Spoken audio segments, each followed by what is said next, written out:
In this section, we will connect the menu that we set up with HTML to our Three.js environment to add some extra interactivity to our myoglobin explorer.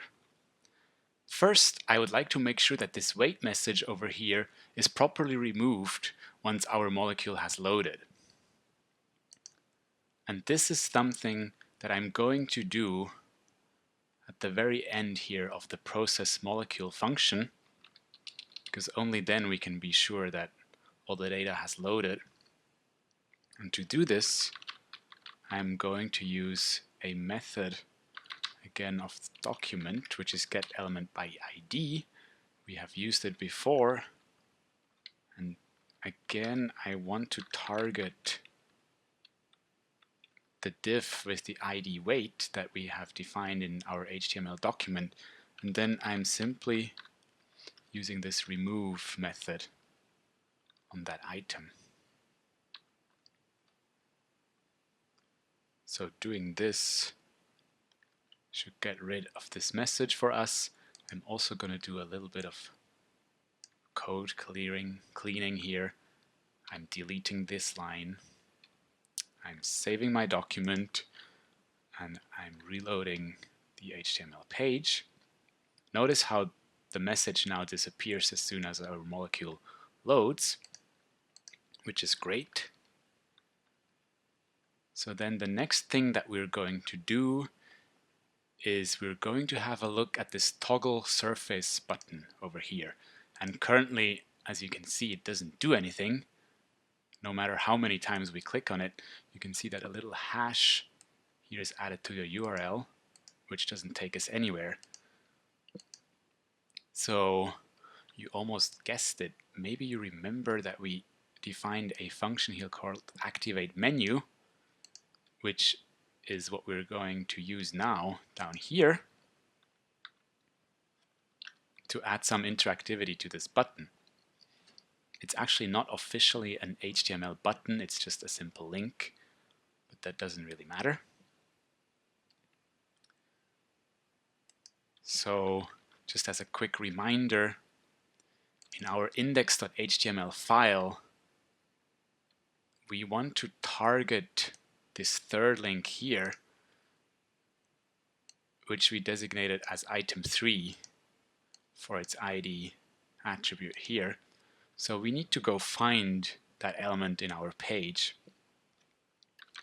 So I'm declaring and assigning a new variable here that I'm going to call item 3, and then I'm using my trusted getElementById method here.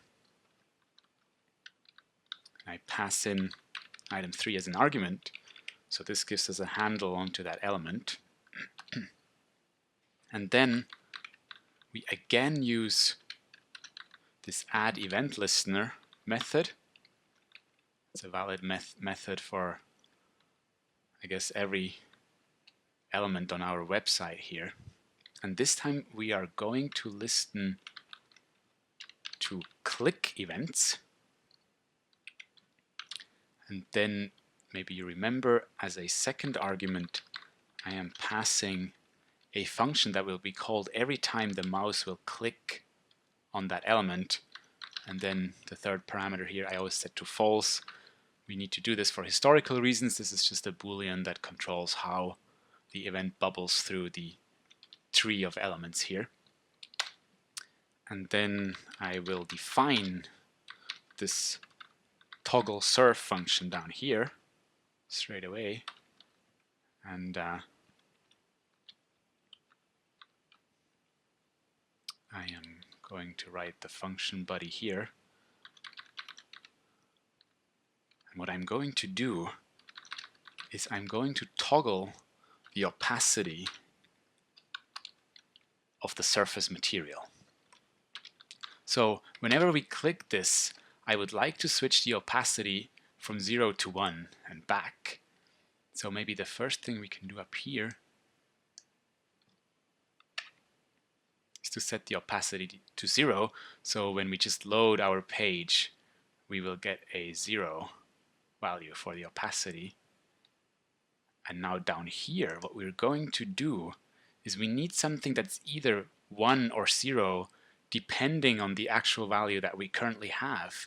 And for that, we're going to use something that's called the ternary JavaScript operator. And the way this works is we will need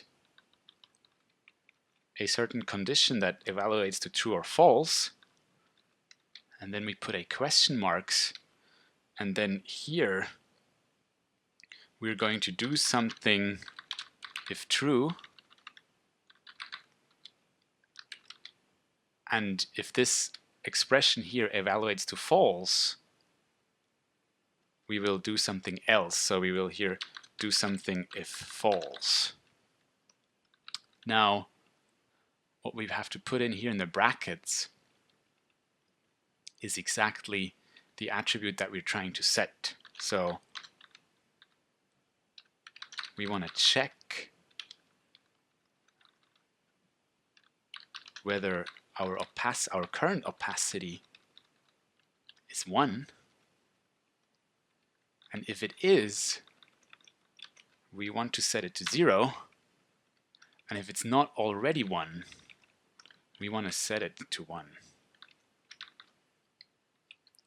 So we can write this line here. So let's see whether this works.